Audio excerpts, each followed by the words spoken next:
누워서 예배드리지 않기. 다른 짓 하며 예배드리지 않기. 몸과 마음을 정돈하고 예배드리기. 휴대폰으로 영상을 볼 경우에는 방해 금지 모드로 설정해주세요. PC나 TV로 영상을 볼 경우에는 휴대폰은 잠시 꺼주세요.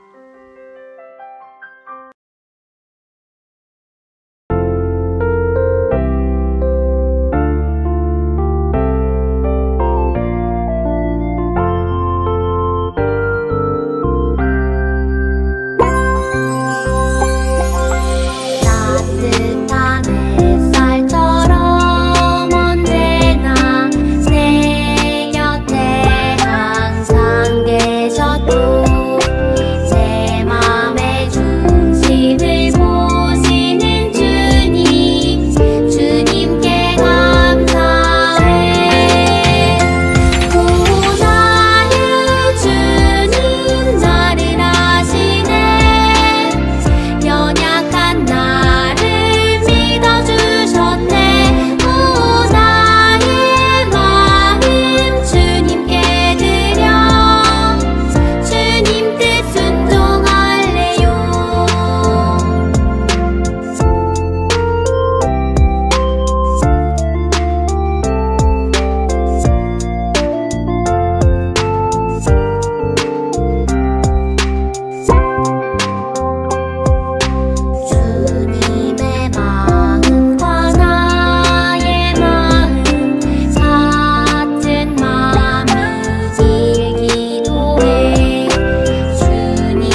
나는 하나님을 예배하는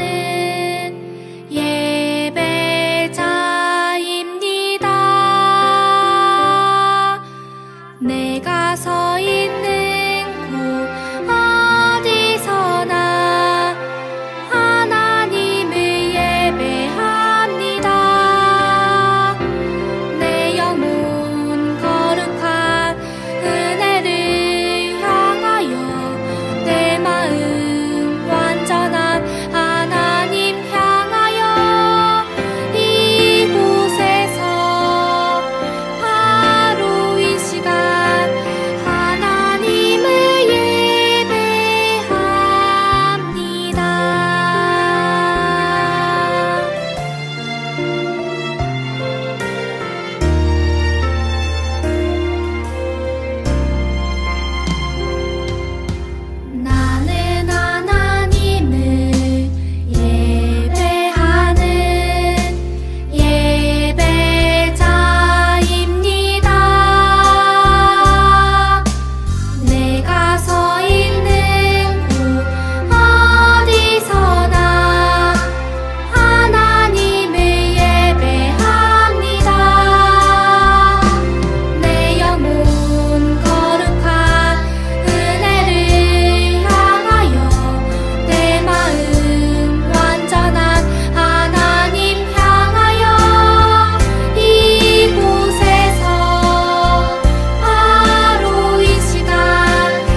같이 기도하겠습니다. 사랑과 은혜의 주님 감사합니다. 오늘도 예배하게 하시고 말씀을 듣게 하시니 감사합니다. 주님의 어린이로서 날마다 주님 말씀을 기억하게 하시고 그 말씀을 지켜서 바로 행하는 우리 귀한 어린이들 되게 도와주시옵소서. 예수님의 이름으로 기도드립니다. 아멘.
하나님께서 우리에게 허락하신 오늘의 말씀은 누가복음 15장 32절의 말씀입니다. 누가복음 15장 32절의 말씀 함께 읽도록 하겠습니다. 그러나 생각해 보아라. 내 동생은 죽었다가 다시 살아왔고 잃었다가 다시 찾았다. 그러니 내가 잔치를 벌여 즐기고 기뻐하는 것이 마땅하지 아니하냐 하였소. 친구들 한 주간 잘 지냈나요? 지난주의 말씀 기억하며 삶 속에서 잘 살았지요? 오늘의 말씀 잘 들어보겠습니다. 오늘은 그림으로 하나님의 말씀을 전하는 영혼의 화가 렘브란트의 이야기를 오늘 본문인 돌아온 탕자의 이야기와 함께 나누어 보려고 해요. 오늘 말씀을 들으면서 이 두 사람의 공통점이 무엇인지 생각해 보세요. 렘브란트는 빛과 어둠을 이용한 명암법으로 그림에 사람의 내면을 담아 빛과 영혼의 화가로 불리는 17세기의 최고의 화가예요. 어린 시절부터 하나님을 믿었던 렘브란트는 젊은 시절에 화가가 돼서 큰 인기를 얻었고 부와 명예와 사랑을 동시에 누렸어요. 렘브란트는 성공하기 위해 세계 무역의 중심지인 네덜란드 암스테르담으로 가서 부자들의 초상화를 그렸고 큰 성공을 거두었어요. 그때 렘브란트는 아주 거만해졌고 부족함을 몰랐죠. 렘브란트가 36살이 되던 1642년에 그의 삶에 아주 중요한 전환점이 찾아왔어요. 두 아들이 죽었고 셋째 아들 티투스만 남긴 채 아내마저 결핵에 걸려 세상을 떠난 거예요. 렘브란트는 그 후 경제적으로도 무척 힘들게 생활하게 되었습니다. 어린 티투스를 키워줄 여인 핸드리케를 만났는데 그 사이에 딸도 태어났지만 재혼을 하지는 않았어요. 결국 핸드리케와 관계 때문에 사람들에게 비난을 받았고 그가 쌓은 사회적인 명성은 하루아침에 무너져버리고 말았어요. 게다가 핸드리케도 1663년에 죽었고 1668년에는 아들 티투스도 세상을 떠났어요. 그렇게 모든 것을 잃어버린 상황 속에서 렘브란트는 하나님을 만났어요. 다시 하나님께로 돌아와 깊어진 믿음을 갖게 된 렘브란트는 부와 명예를 얻기 위한 그림이 아닌 그가 만난 주님을 그리기 시작했어요. 탕자도 품어주시는 하나님 품 안에서 렘브란트는 상황과 상황 관계없이 평안할 수 있었어요. 친구들, 렘브란트의 삶과 오늘 예수님이 말씀하신 돌아온 탕자의 삶과 무엇이 닮았을까요? 바로 하나님을 떠났다가 모든 것을 잃고 난 후에야 하나님 품으로 돌아온 모습이 닮았어요. 예수님이 들려주신 잃어버린 아들에 대한 이야기를 들려줄게요. 어떤 사람에게 두 아들이 있었는데 작은 아들이 아버지에게 자신이 나중에 받을 재산을 지금 달라고 말했어요. 그래서 아버지는 작은 아들에게 살림을 나누어 줬습니다. 작은 아들은 재산을 모두 챙겨서 멀리 다른 나라로 떠났어요. 다른 나라에서 방탕하게 살다가 가진 게 없는 거지 신세가 되고 말았죠. 먹고 살기 위해 돼지를 치는 일자리를 얻었지만 돼지가 먹는 쥐엄나무 열매도 먹을 수 없을 정도로 쫄쫄 굶는 어려운 상황이 계속되었어요. 작은 아들은 아버지를 떠올리며 아버지의 집을 그리워했어요. 그제야 자기 잘못을 뉘우쳤어요. 그리고 다시 아버지에게 돌아가 용서를 빌고 일꾼으로 써달라고 해야겠다고 생각했어요. 그런데 작은 아들이 집으로 돌아갔을 때 아버지는 저 멀리서 아들을 보고 불쌍히 여겨 아들에게 달려가 그의 목을 껴안고 입을 맞추면서 환영해 주었어요. 아들을 매일같이 기다린 아버지는 아들을 따뜻하게 맞아줄 뿐 아니라 제일 좋은 옷과 반지, 신발을 입히고 끼워주며 잃어버렸던 아들을 찾은 것을 크게 기뻐하며 잔치를 벌였어요. 렘브란트는 바로 이 말씀을 보며 자신과 많이 닮은 작은 아들의 모습을 그림으로 그렸어요. 바로 이 그림이에요. 렘브란트는 아버지의 모습을 보면서 자신을 향한 하나님의 마음을 보았을 거예요. 친구들, 갈기갈기 찢어진 옷과 죄수의 모습을 연상시키는 빡빡 깎은 머리, 그리고 무릎을 꿇고 앉은 자세는 아들이라고 불릴 자격이 없다고 생각하는 작은 아들의 깊은 후회를 보여주고 있어요. 그런데 아들의 등에 얹은 두 손, 다정하게 어루만져주는 아버지의 손은 바로 하나님의 사랑을 보여줘요. 아들이 돌아오길 애타게 기다렸던 아버지의 마음이 어땠을까요? 그리고 그토록 기다렸던 아들이 돌아왔을 때 아버지는 얼마나 기뻤을까요? 내가 죄 가운데서 하나님 품으로 돌아왔을 때 하나님은 이렇게 기쁨의 눈물을 흘리시며 나의 죄를 용서하시고 하나님의 자녀로 삼으시고 하늘 잔치를 여신답니다. 렘브란트는 이렇게 좋으신 하나님을 만난 후 여러 가지 어려운 일들 속에서도 하나님의 빛 안에서 세상을 보려고 노력했어요. 그는 영원한 진리를 모든 그림에서 빛으로 표현했어요. 지금까지도 렘브란트의 그림은 반짝반짝 빛나고 있답니다. 친구들, 무슨 일이 있더라도 하나님의 빛을 놓치지 않는 것이 중요해요. 언제나 하나님의 빛 가운데서 하나님의 마음으로 모든 것을 바라볼 수 있기를 바랍니다. 그래서 하나님의 마음을 전할 수 있는 축복의 통로가 되길 바라요. 하나님의 눈으로 세상을 바라본다면 친구들은 분명 세상 가운데서 하나님의 빛으로 환하게 빛날 거예요. 언제 어디서나 하나님의 빛을 비추는 하나님이 기뻐하시는 자녀들이 되기를 축복합니다. 이제 설교를 마무리합니다. 우리 친구들은 하나님이 주시는 빛 가운데 살고 있어요.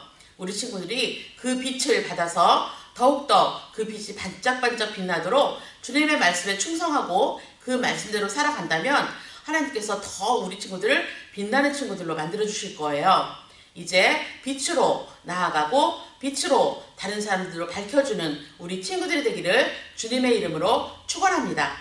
자, 이제 기도하겠습니다. 우리를 빛으로 비춰주시는 하나님, 주님의 사랑에 감사드립니다. 렘브란트와 탕자였던 아들들 모두 힘들고 어려운 순간이 있었지만 주님을 만나서 다시금 그 빛이 비추어지자 그들의 어려운 삶이 바뀌었습니다. 우리도 주님을 따라서 저희의 삶이 빛나게 도와주시옵소서. 주님 때문에 반짝반짝 빛을 내서 다른 사람들까지 비춰주는 어린이가 되게 하시기를 원합니다. 예수님의 이름으로 기도했습니다. 아멘. 주기도문 하겠습니다. 하늘에 계신 우리 아버지, 아버지의 이름을 거룩하게 하시며 아버지의 나라가 오게 하시며 아버지의 뜻이 하늘에서와 같이 땅에서도 이루어지게 하소서. 오늘 우리에게 일용할 양식을 주시고 우리가 우리에게 잘못한 사람을 용서하여 준 것 같이 우리 죄를 용서하여 주시고 우리를 시험에 빠지지 않게 하시고 악에서 구하소서. 나라와 권능과 영광이 영원히 아버지의 것입니다. 아멘.